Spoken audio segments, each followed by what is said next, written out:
Hey guys, Coach Kurt. So this is about Kajukenbo. Is it a good martial art for self-defense? Or maybe better yet, is this the martial art for you? I hesitated on making this video because it's been a long time since I studied Kajukenbo. And to be clear, I studied Kajukenbo Tumpai theory. And the Ka stands for karate. That's a Tang Sudo background. Ju stands for judo and jujitsu. The jujitsu comes from Dan Zenru. Ken for Kempo, and Bo for boxing. And I got to say, the striking has stuck with me. If you know my background from my channel, you know that I started Tang Sudo for about 6 months when I was a kid or early teens, and then went on to Kajukenbo. I studied under Sifu Doug Bailey, who's a grandmaster, but he is since dead. I will have some video of him. I think in 2010 he was doing a seminar, and he is in this video. Top right, you see just the basic forms of the Tumpai.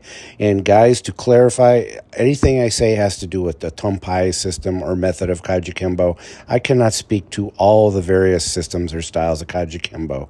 It's just too much to cover. And that's also One Hop Kundo, which is another spin-off or subset of Kajukenbo. But as you can see, I am doing what's called flow sparring with my previous coach before I moved to a different area, and we were doing flow sparring. Is basically in and out of the clinch range, no takedowns, and it's soft, gentle, fun, playful sparring, and in and out of the dirty boxing range and the clinch range. If you know what you're looking for, you can see the influence from my Kajukenbo background. It has a profound influence on me. Even when I later switched to Hapkido, I pretty much kept my striking, especially the punching and a lot of the kicking from Kajukenbo. It's just a really big influence. Now, you see me working out on a wooden dummy. I don't recall a lot of wooden dummy training, some wooden dummy training, but not a lot when I did Kajukenbo back in the day. It is not Wing Chun. It doesn't look like Wing Chun. So don't confuse it with Wing Chun. I do remember, and guys, this was in the 80s. That tells you how long it's been. I was doing Kajukenbo for 3 years when I was in finishing up high school. And that's Doug Bailey, top left. That he's a grandmaster, but I knew him as Sifu Doug Bailey. Had a very, very profound influence on my martial arts journey and me as a young adult. I remember him being kind, an amazing instructor, and we sparred a lot in that dojo or school. Its dojo would be Japanese. Kajukenbo is technically an American system, but Kajukenbo comes from Hawaii. You saw from the previous slide that it talked about the background.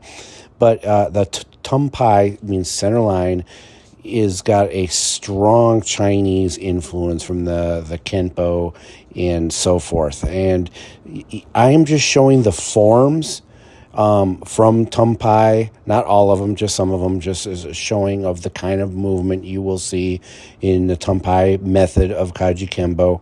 And I'm going to be honest, I'm not a fan of forms. I never have been.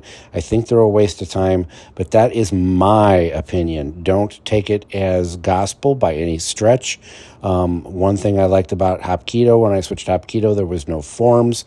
I think you get more work out of a good heavy bag round, or working mitts with a friend, and so forth. But if, again, massive influence on how I do things. Now, again, I have the Kajukenbo influence, the Hapkido influence. I practice and teach Taiho Jitsu, and now in my life, I did some Kajukenbo, some Krav Maga and MMA, and mostly cross-training in Brazilian Jiu-Jitsu in my life now. And you see that if you watch my channel. Kajukenbo has an influence from boxing. You see the fisticuffs. I would say that it's an old-school method of boxing because it was influenced, created in 1947 or the 40s in Hawaii, where there was a lot of boxing influence in that time, and it was more old school style boxing. Of course, that was past the bare fist fighting that we know and see from the picture bottom right, but definitely that type of influence. And I have to say that if you are interested in Kajukenbo, I can't recommend it enough if you can find the right school. Now, there is a Kajukenbo school in my area that teaches Tumpai. They also train Krav Maga at that school. They also do some grappling. They call it grappling class, and I'm pretty sure that it's Brazilian Jiu-Jitsu influence. So there is quite a bit of cross-training at that particular school. I have not trained there. I cannot speak to it, and I cannot speak to every Kajukenbo school in the nation. I just can't do it. So what would I say? Yes, I recommend it if you practice it or see it and you try it and you like it. Do something you like. All right, guys, everybody take care and stay safe. Let's roll. Hey, let's be careful out.